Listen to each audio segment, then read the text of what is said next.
and the Bucs. And I kind of slow this thing down here. There you go. Slow that thing down. Another great week at the Bucs.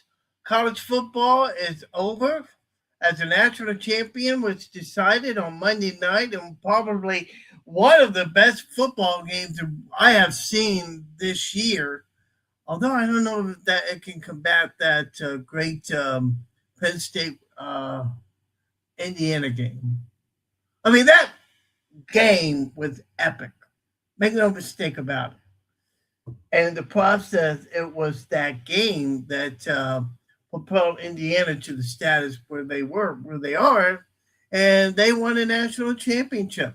And for Kurt Signetti and company, congratulations to them. They are no longer known as a just a basketball team.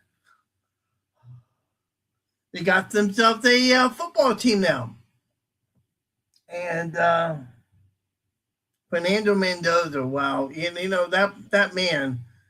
I'm gonna tell you what, he deserves everything he gets, everything,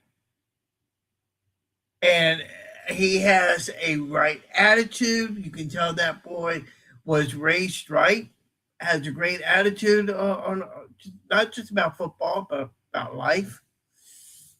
And you tend to wonder if he can make that same application when he makes his way to the National Football League. We're going to discuss all that coming up tonight. Glad you could join me on this special Wednesday edition of Half Full and Cup of Joe. Yours surely, the animal, coming at you.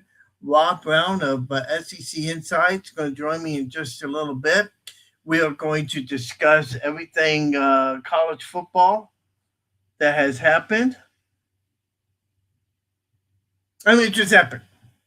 It was really a great game. I really thought that going into I really thought going to the game, and I'll be honest with you, I had a previous engagement, so I recorded it, but I was able to see the second half. But when I saw that, I saw a great Indiana defense played very well. They gave Miami everything they had. Miami tried to give everything they had. Carson Beck did everything they could, and for the most part, their numbers were about even. As a matter of fact, if I can try and pull up that game, I'll tell you exactly how. Because at one point during the game, at one point during the course of the game, the quarterbacks were even. Percentage-wise, passing attempts and completions. But the final, no, this is not the game. Hang on.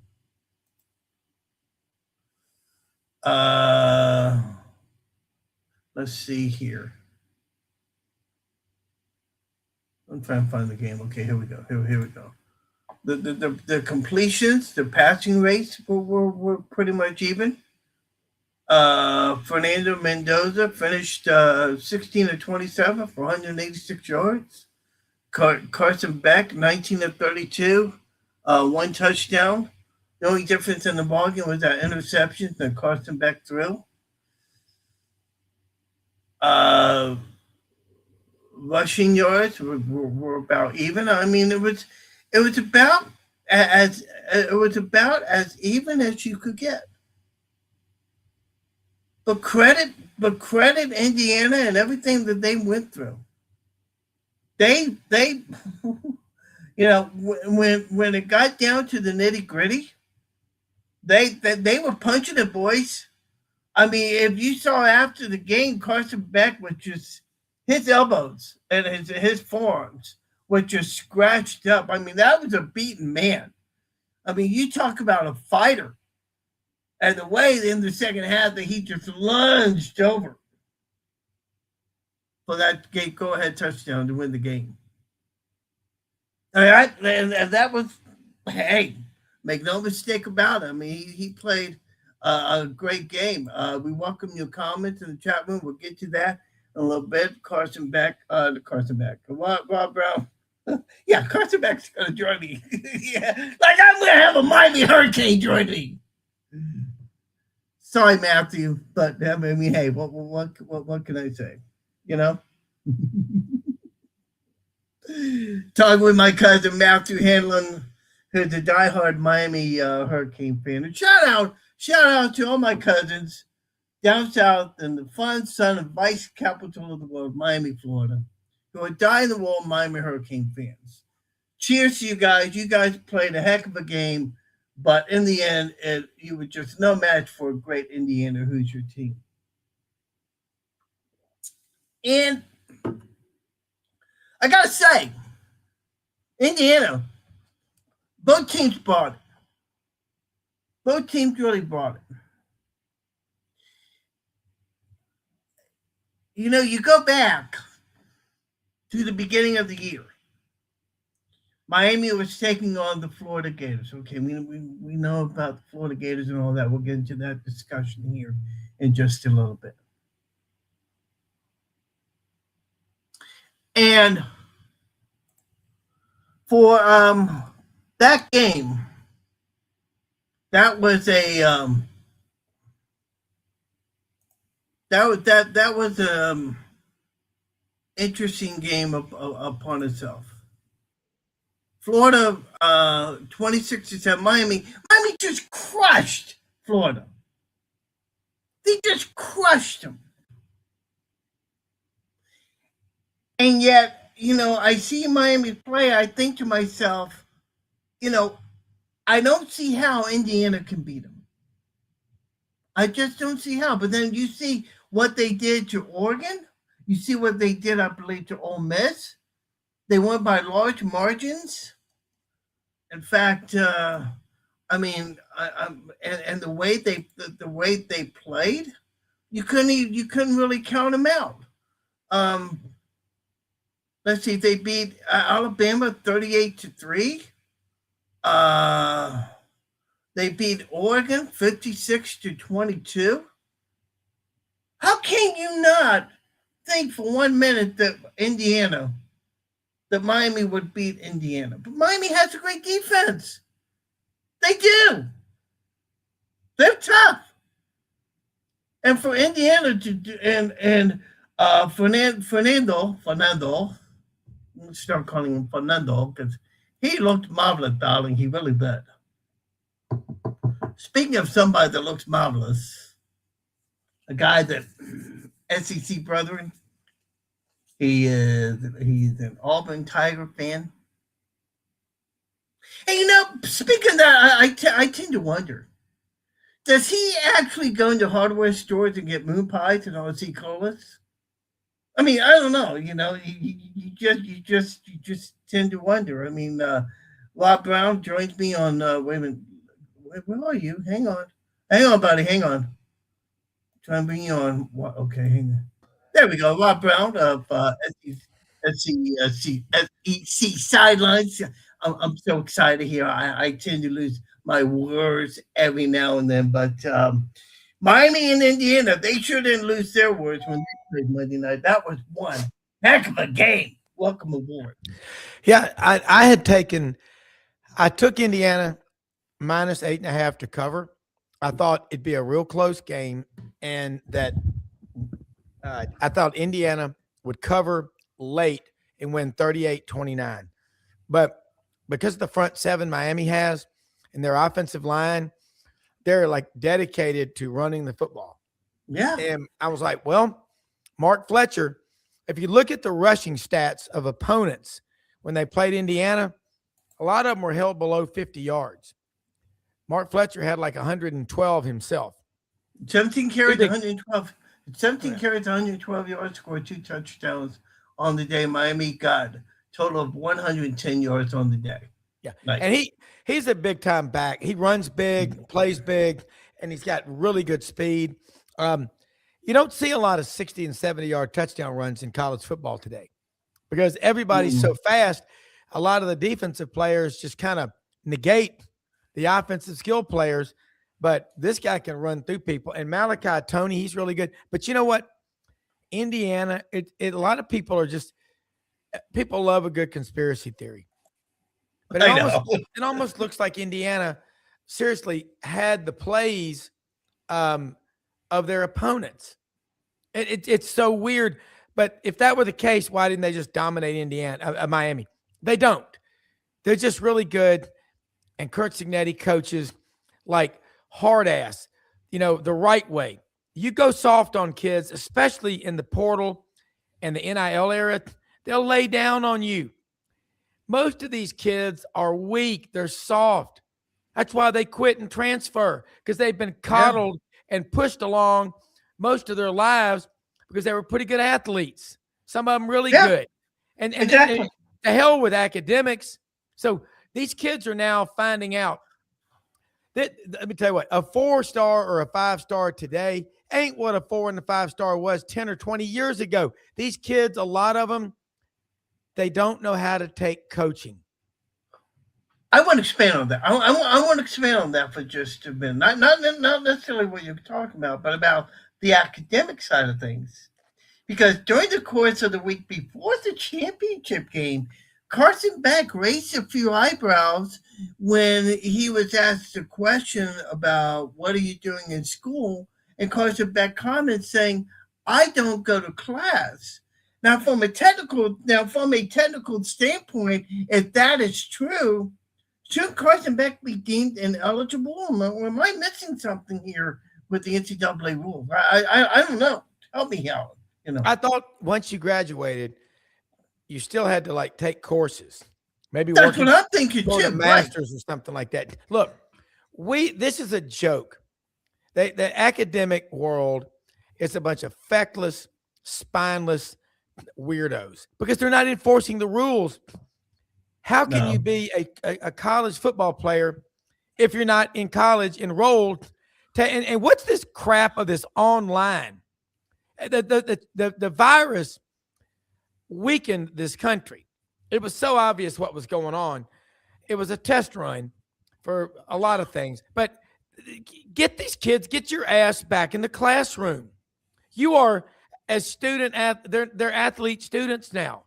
And we don't hear about any of them, or any of them really in school. We don't hear about their grades.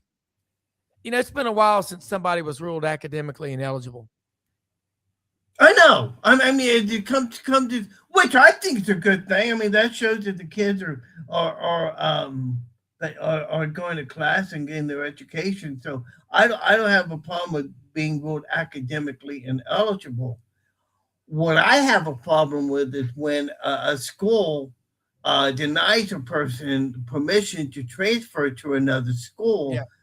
Such is the case with this kid Mensa, which we'll talk about in just a minute. He's Rob Browne, yours truly, the animal, half full of cup of Joe, coming at you on a Hump Day Wednesday night special edition. Got questions? Post them in the chat room. I'll get to them here in just a couple of minutes. I saw the second half as I was talking about before you came on. I started watching the game the second half, and the guys were well into it. They were playing hard, but Fernando Mendoza, this kid just really was a workhorse. Make no mistake about it. I mean, Rob, you saw it after the game. His elbows all scratched up. This kid. I mean, you talk about a fighter. This kid was definitely fighting it for a full 60 minutes. Your mic's muted. He was a 3-year letterman, tennis player at Christopher Columbus High School, man who discovered America.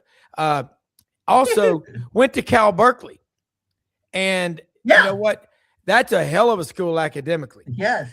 Football, they've got tradition. I'm just wondering when are they going to get serious again about football. But Fernando's a hell of a player. He is tough. He's a lot tougher than you might think he is. His whole story, this has been great for college football because a lot of people, They're all negative, making comments that the game's ruined. No, it's not. If you want to let people ruin your life, that's on you. You know what Gandhi said, I will never allow other people to walk through my mind with their dirty feet. Now let that sink in what he's talking about. There are a lot of people out here that are just miserable. And they get all over social media. You pick the format, and they just spit their vitriol out every day. But I think what Curt Cignetti and Indiana have done, it's two things. We talked about last night on the Buddy Martin, Lowdown with Lauren Meadows, when Buddy was on, you were on, I was on.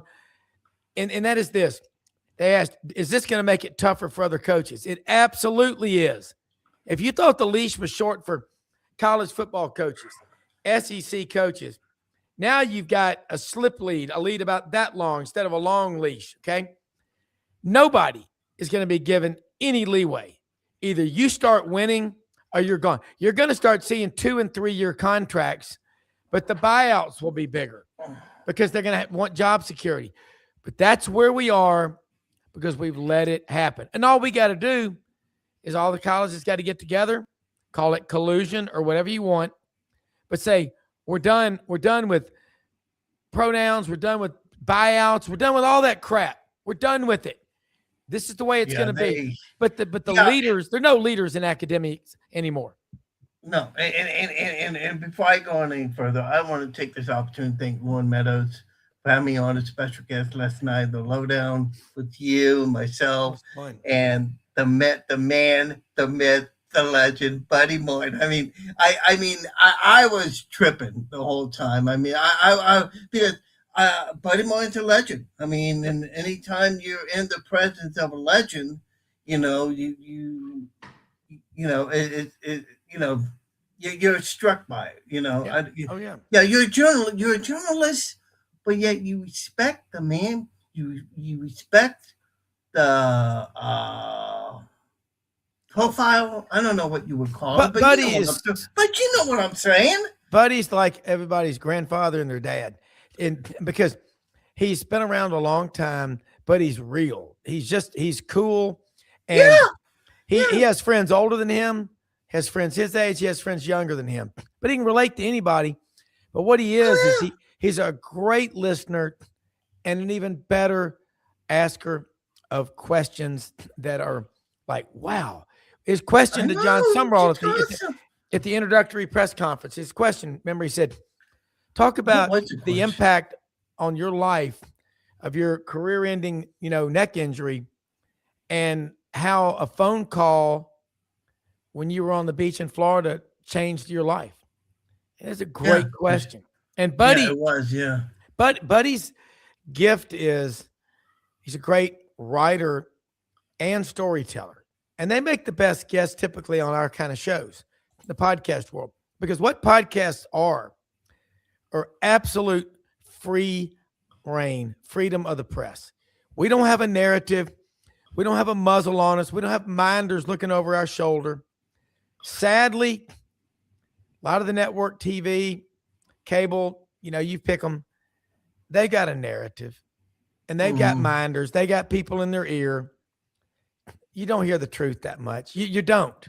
No, Buddy brings it. Buddy tells the truth. He brings him. For those that don't know who we're talking about, the legendary Buddy Martin, longtime sports reporter, I believe with the Atlanta Constitution. I'm not sure. No, Buddy was the sports editor of the New York Daily News, longtime sports editor of the Denver Post, St. Petersburg Times, now GatorbaitMedia.com. But Buddy was on the Skywriters tour in the SEC.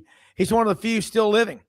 He knew and then he so he started up GatorBait magazine, and that's doing great. And if you want to know all your content about Florida Gators sports, go to GatorBait.com. Subscribe to it. It is a great news finder for all your Florida Gator information with basketball, football, baseball. By the way, the Florida Gator basketball team winners of 5 games in a row. I mean, that is just awesome. they're really they're getting their boogie fever down, if you know what I'm saying. Yep. I mean, that is just awesome. Um, and back to Mendoza, he had the fever himself, and the way that he played. I really thought that as that fourth quarter was going, and they had it very late in the game, fourth down. It was like 4th and 7, I believe it was. They called a timeout. You're thinking, okay, Yeah. they're gonna kick it. Mendoza says, "The heck with that! I want to score." And Mendoza wanted that. Yeah. I don't think that was their. I don't think that was their. I don't think that was a Christian Nettie call. I think that was a Mendoza call. And the way he took that ball and just flew into the end zone. That's probably one of. I don't know what's a better play. The last second throw he had against Penn State to win that game, or the touchdown in the national championship. Well, I heard it took the Indiana offensive coaches about 45 minutes to set that play up in the practice and all. And I think Mendoza, to me, it was a planned play. It was a called play. And he's tough. By the way, big news. We announced it today.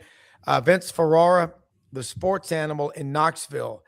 He's on our show every Wednesday morning, Sideline Sports. Tennessee has hired Derek Owing, Indiana's strength and conditioning coach. He was with Kurt Signetti at JMU and also the last 2 years at Indiana. Remember the last couple of strength and conditioning coaches that left Indiana, Dr. David Ballou and Ray went to Alabama.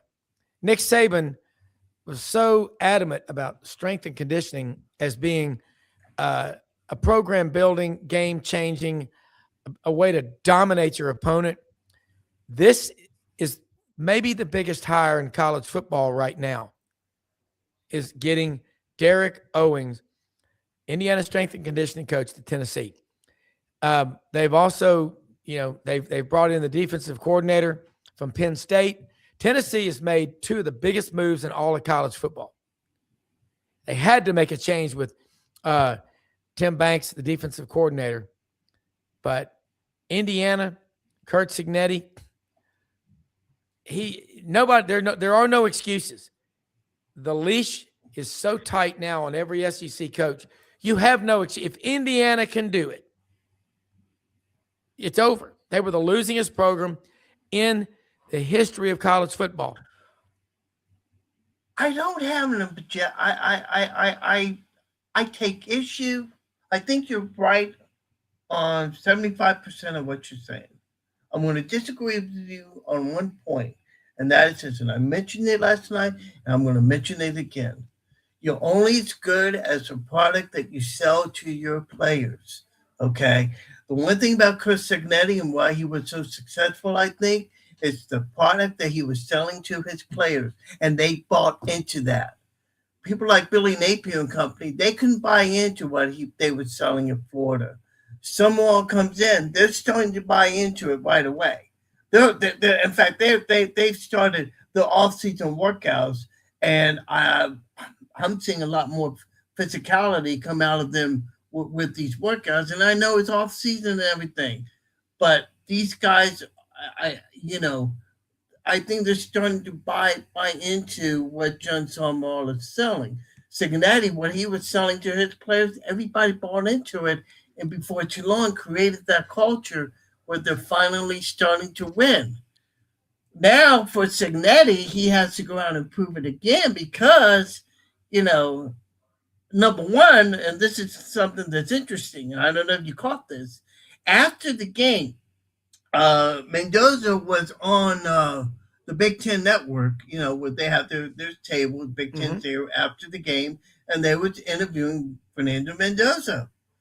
And Mendoza makes a point of saying, I haven't decided if I'm coming back for my senior year, which raises a question of whether he will or not. His younger brother, who was playing at Indiana, he decides that he's going to enter the transfer portal, which leads to speculation that maybe he does return for his senior year. I'd be shocked if he does come back. I think he's NFL ready, but that's just me. How many starts did he have in college? Mute again. Okay. Whoops. No, I'm here. Are you muted? Yeah, no, I wasn't muted. I cannot hear you. You can't hear me, Bob. You may have muted me. I cannot hear you. I can't hear you. Well, I'm here. You may have muted me on your end. Check that. Oh, wait a minute. Wait. Hang on. Am I dead? No, I'm on. Yeah. Can you hear me? Yeah, I can hear you. Do you hang on? Me? Yeah, you may have got muted an me. issue here. Hang on. Can you hear me? Yep. Okay, I don't know what's going on because I cannot hear you. I don't know what's going on. Hey, hang on a moment, people. Let me do something real quick. I want to make sure I'm hearing something real quick. I have no idea why I cannot hear you. I'm up and running. That's that. My beat flex is running. Hang on a minute here. You're not muted. I have no idea what's going on. Hang on a minute.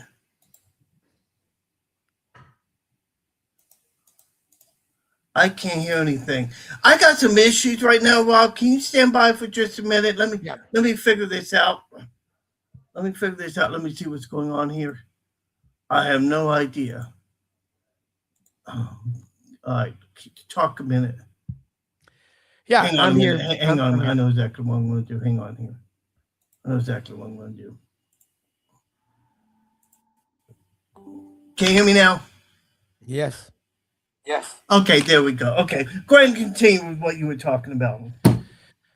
Well, you need the college football matrix. Dave Bartu, a weekly guest on our show, he is in the staffing. He finds quarterbacks for NFL teams, college and pro head coaches, assistants. He fills out staffs. He's got a number, 25 to 30 starts in college is what you need to ensure success on the next level. We see a lot of quarterbacks come out. They start 13, 15, 16 games. That's not enough. No, I totally agree with that. Yeah. So Fernando, this is his first year at Indiana.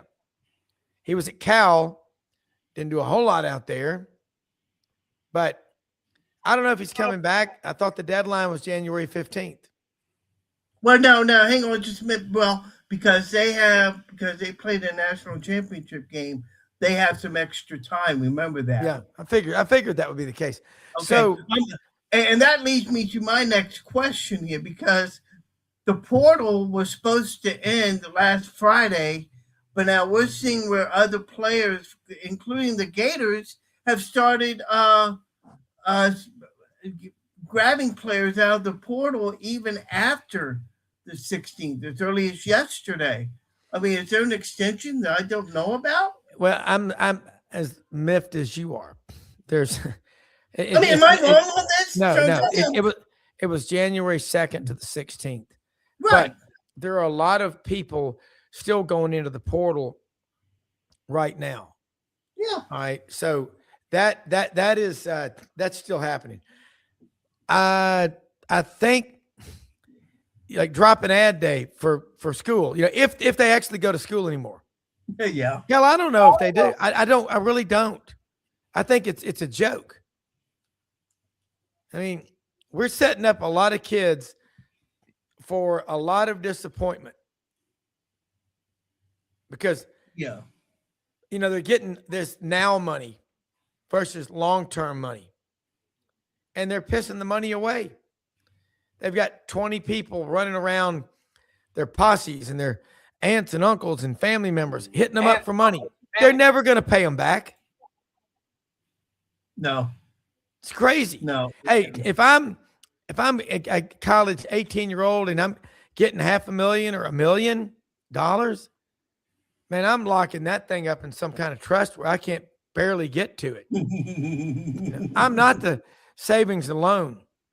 No. I'm not there to loan money to family members who will never pay me back. Yeah, You know, I agree. I agree, and I'm just as much as why And don't get me wrong, I'm glad the Gators are being able to get guys out of the portal and come to Florida just like the other schools. I have no problem with that. My only concern is they imposed a deadline of the 16th. Why it's being extended, I have no idea. I would love to get some clarification if anybody out there has that. He's Rob Browne. You're surely the animal. This edition of Half Full and Cup of Joe coming at you. Um, as we close out on the season now, Indiana obviously one of the biggest surprises of the season. What other things, as you look back on the season, what other things surprised you and said, wow? I would say the almost pitiful offensive line play in the SEC, and for the most part in college football. Yeah. Yeah. And that is directly attributable to guys coming in, going through spring practice, getting all the reps with the ones, and leaving. They're called stolen reps. Give Cole Kubelik credit for that from SEC Network. Yeah. That's going on. Number two, Alabama can't run the football. They had one game this year when they had a rusher run for over 100 yards in a game. Okay, Jam Miller, and initially I took Indiana to beat Alabama, and then I changed my mind and I made a terrible mistake. I said, well, they'll be ready this time. No, they had not been able to run the ball against anybody all year. All you had to do was look at the damn Georgia game. They had -3 yards rushing. Worst rushing output in a game since 1967. And let me add something else to that. They averaged 4 feet per carry against Georgia, I guess it was Oklahoma. And they won that game. Yeah. Now, by the way, John Mateer back next year for Oklahoma. If you wonder why Oklahoma's having all the success in the portal, remember, Jim Nagy, former executive director of the Reese's Pieces Mobile Senior Bowl for like 7 years, left last spring to become the general manager of the Oklahoma Sooners. The guy knows what a player looks like. He knows how to identify players. He knows how to find people that are off the dirt road. Go to the end of the dirt road, take a left, and go another 3 miles. He knows where they live. He knows how to talk to them. You better watch out for Oklahoma because they did it this year with, safety pins and gorilla tape, keeping that thing together. John Mateer's hand. That was awful watching that with the blood coming out of there, I think against Texas. Yeah, I remember that, yes. I don't know if he should have played. I'm certainly no doctor, but no. Oklahoma, Brent Venables' defense, they are scary good. So the SEC is going to double down this year. Why doesn't Brent Venables have a head coaching job? That's the one thing that confuses me. I mean, that guy is just, he's amazing. Oklahoma's defense, Brent Venables he's a great example. The 10 years at Clemson, they were ferocious on defense. He leaves, it ain't the same. And I tell you what, Brent Venables is a hell of a football coach. I know. He's the real deal. They jumped on Alabama, though, 17-0 and couldn't put them away. What does that say? And then Indiana, WWE style, curb stomped Alabama. It was like Plowboy Frazier, Jackie Fargo, and Tojo Yamamoto just ganging up on you and beating your ass. It was Alabama has a problem, a lot of them. Mainly, they're soft on the offensive line. They can't run the ball. Look in the SEC. But a year ago, Georgia won the SEC. They've won it 2 years in a row. Remember last year? Georgia was 15th out of 16 SEC schools running the football. You explain that one to me, Lucy. You got some explaining to me. Georgia this year, much better. Nate Frazier running in the last half of the season as hard as any back in America. But surprises is the SEC's how many, who can name the all SEC running backs? Look, you judge a running back by how well he does against the toughest opposition. Who cares what they do for those rental wins? Those stats are irrelevant.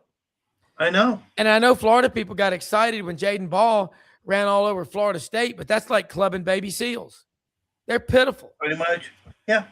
I mean, he's a hell of a back, but God, Florida State, Mike Norvell, when he had 31 guys quit in the bowl game, they had no pride. They were an embarrassment. Georgia beat them 63-3. I mean, they have never recovered. People said, oh, they're just opting out. No, opt out is code speak for I quit. Norvell lost the culture. There is no culture at Florida State. They are a grease fire. Who was the head coach? Who was the head coach at I believe, Florida Atlantic or something like that left the school to go to Florida State? Willie Taggart. No, was it Taggart? No. Wait. Well, Taggart went to Florida State for 1 year. Right, but I'm talking about this past. I'm talking about this past year. Let's see, Gus Malzahn. Gus Malzahn. No, he was at the University of Central Florida. Right, right. University. It was one of the Florida. And he's offensive coordinator. Yeah, offensive coordinator now. He'll be going into what? This is his first year or second year? It'll be his second. But Gus Malzahn is so easy to defense. He runs the same scripted plays. The first 16 plays of every game are scripted. You adjust. He doesn't. And what was it like? What was it? You're an Auburn fan. Yeah. Tell us about Gus Malzahn, because I mean, he won you guys a national championship, but for the most part, he was not to me, he wasn't a great coach. No, he underachieved with the talent that he had. He's not a good evaluator of talent, and he failed to recruit enough offensive linemen to where eventually Auburn, couldn't run the ball. He left. He's a great play caller, but he doesn't adjust. He doesn't adapt, and people can figure him out in short time. And Florida State. Wow. Well, look at Garrett Riley. I mean, what a damn, like a bird splattering on your windshield or a bug. 3 years, miserable.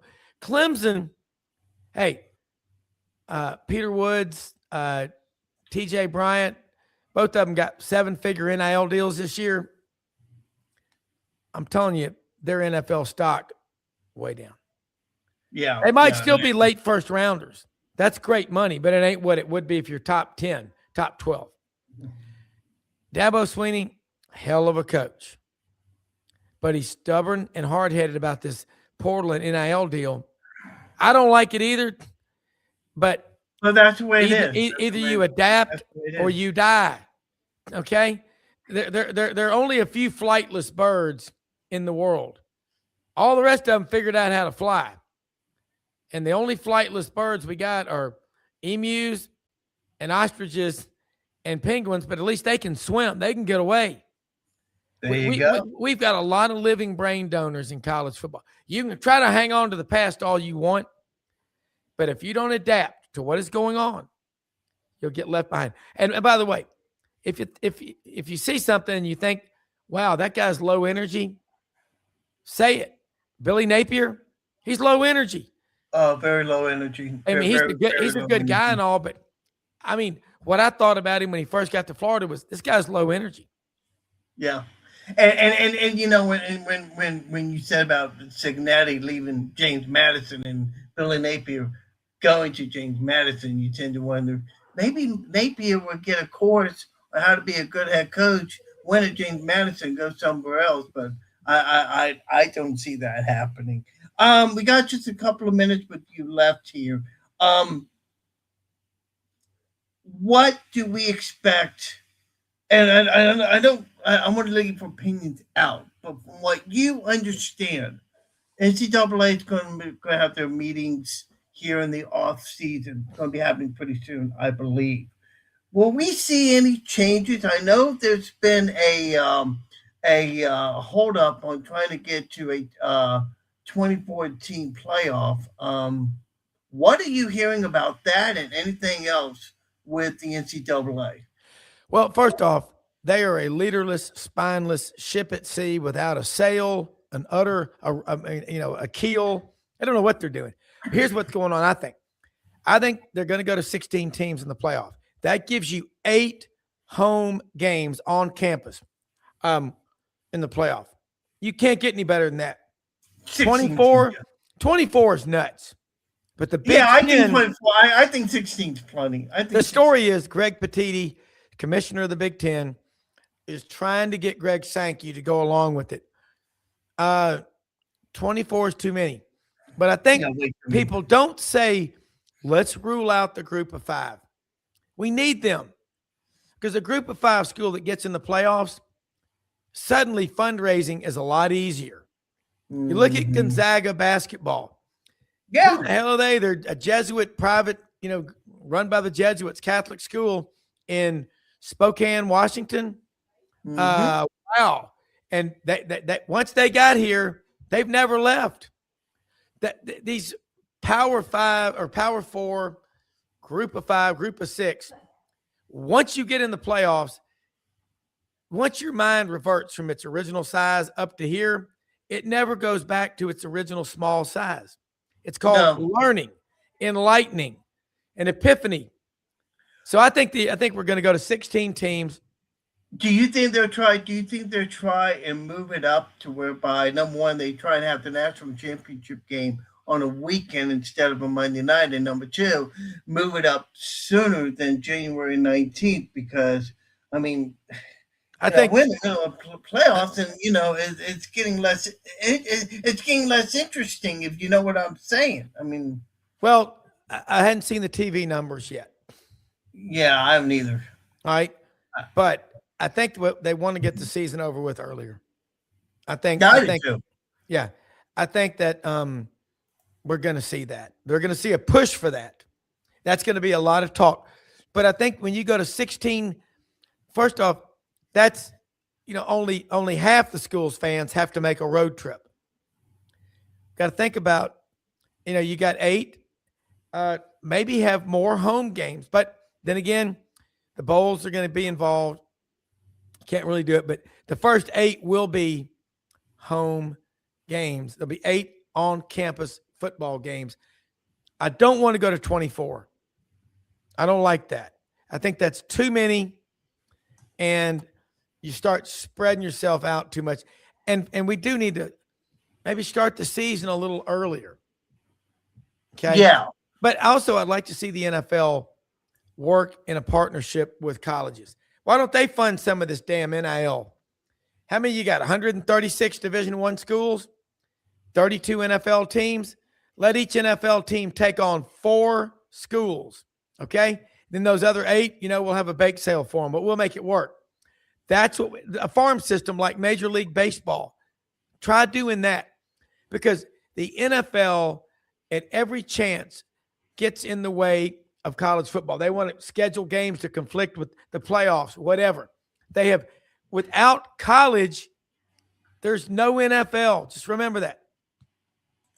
ESPN, looking here, ESPN averaged 2.3 million viewers and lists the 2026 championship game as the 3rd most watched FCS title game ever. 2.3 million. You mean 23 million? According to that, let me read this again. No. According to this, they're saying 2.3 million viewers. I think somebody got this wrong. That's a typo. That is a typo. Yeah, I think that's got to be a typo. That's that's from 2 weeks ago. I'm gonna throw some numbers at you. Last year, in 2024, for the non-CFP bowl games.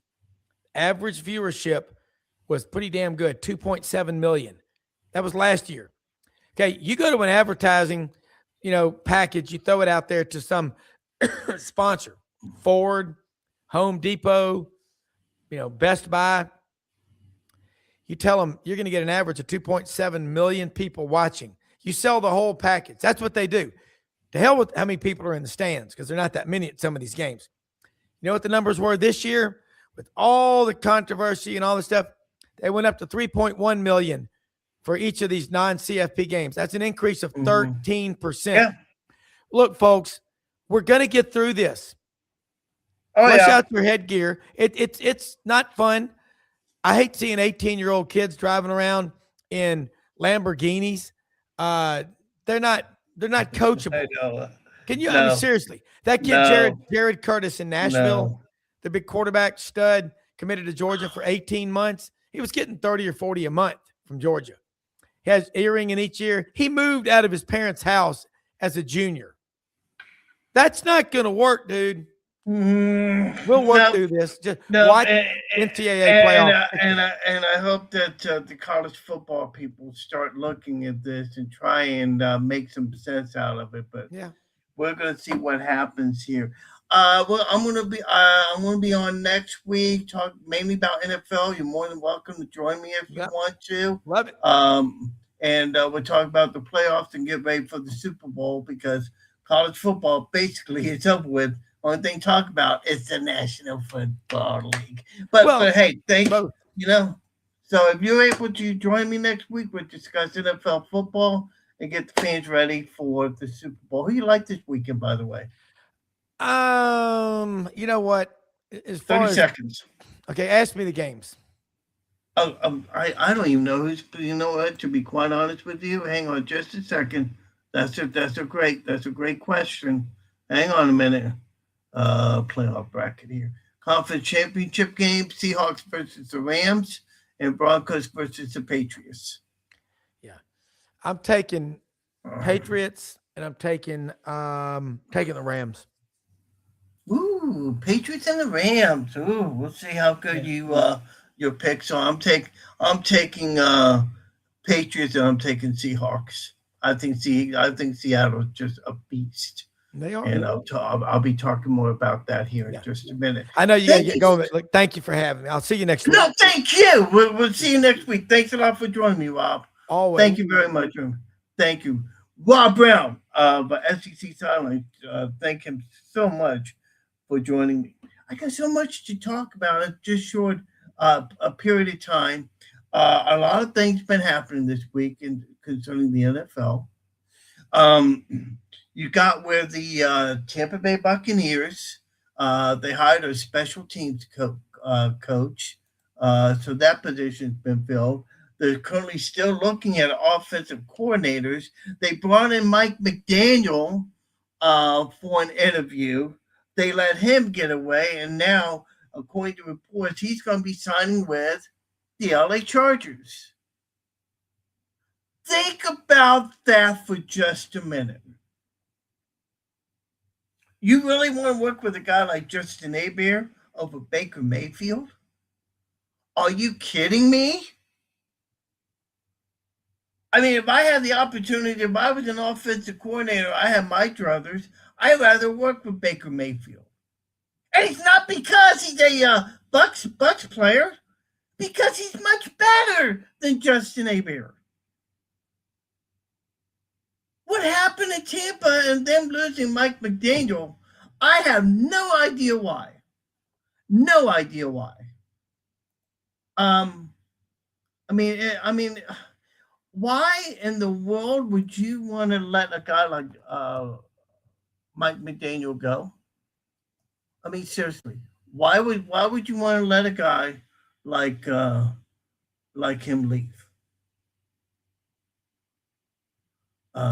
Danny Smith, former special teams coach for Pittsburgh Steelers, now the special teams coach with the Tampa Bay Buccaneers, and he's a dog. He's gonna bring it.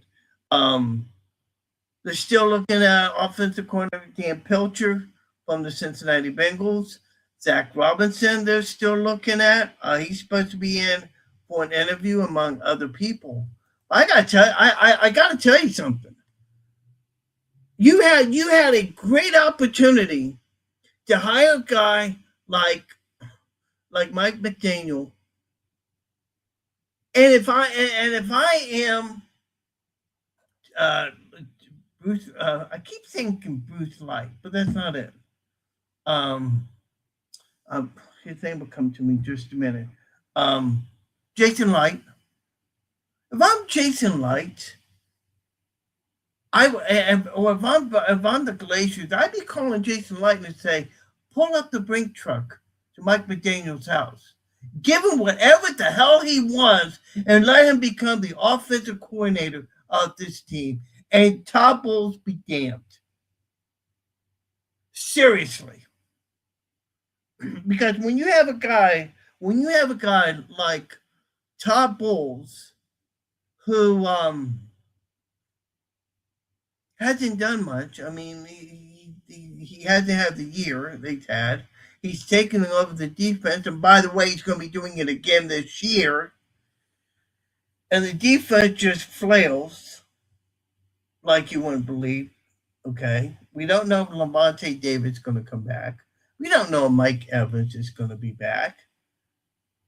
Those are going to be playing out. I think Mike will come back for one more year. Levante,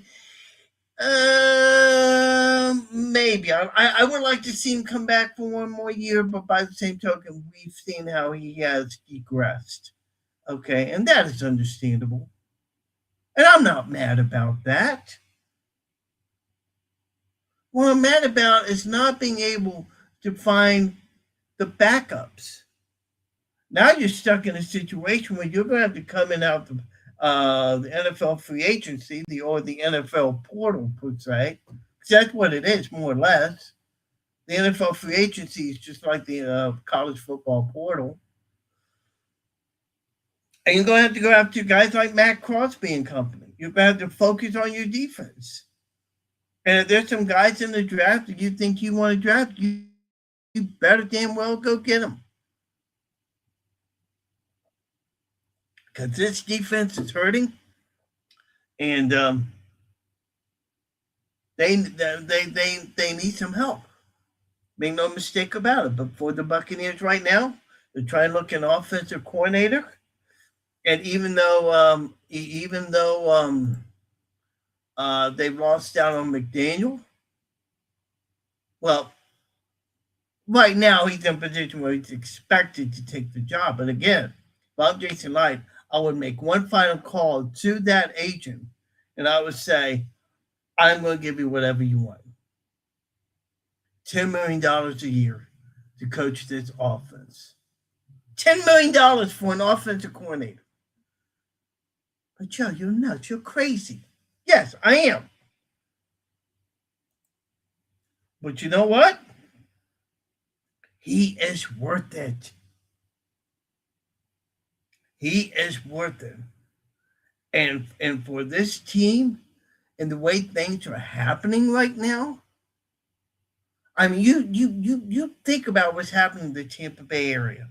You've got the Tampa Bay Lightning, who like a month and a half ago were garbage. They were playing with the darn because Steven Stamkos decided to bolt for another team. Everybody's thinking, oh man, this team's going to suck. Okay?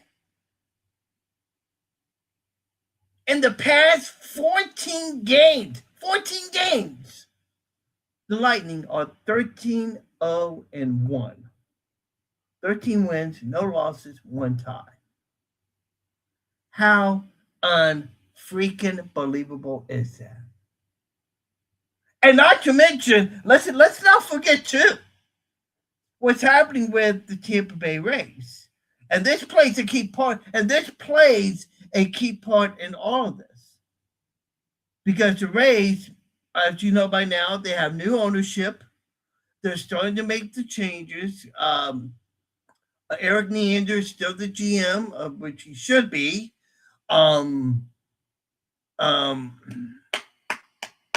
Kevin Cash is still the manager. He's made a few changes on the coaching staff, which I think is good.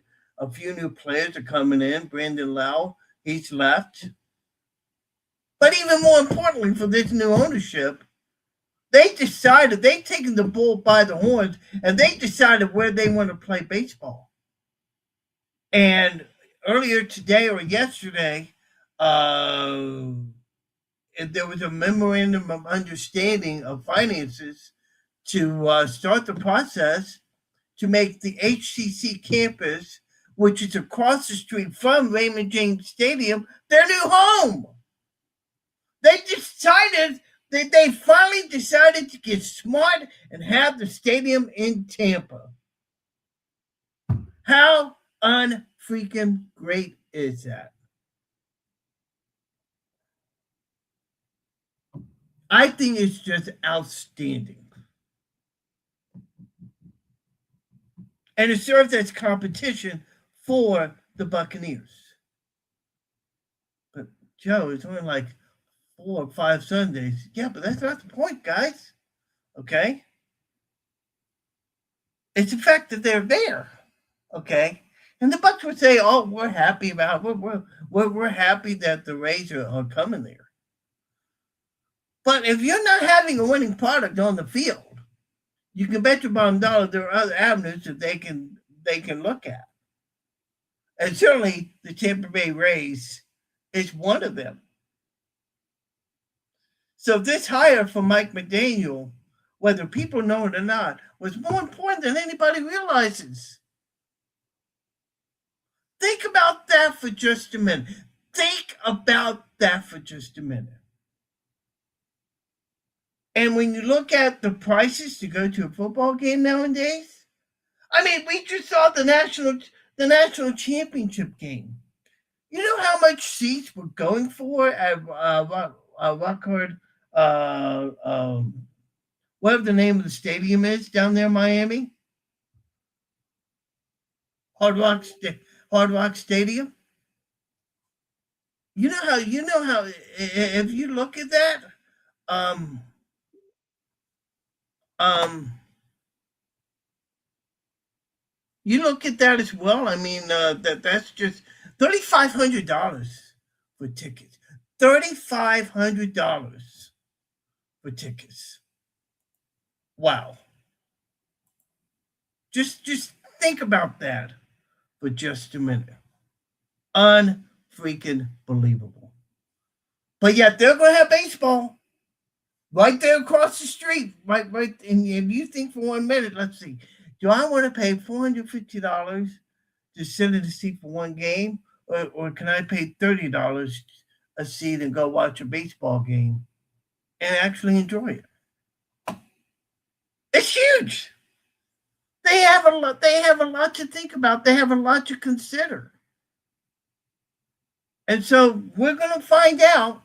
We're going to find out what happens here in the coming days. As I told Rob a few minutes ago, I like the Patriots this Sunday. Oh man, oh gosh, back to that for just a minute. The overtime game when Denver defeated Buffalo. In that overtime game, on the second to last play, Bo Nix, the quarterback, broke his ankle.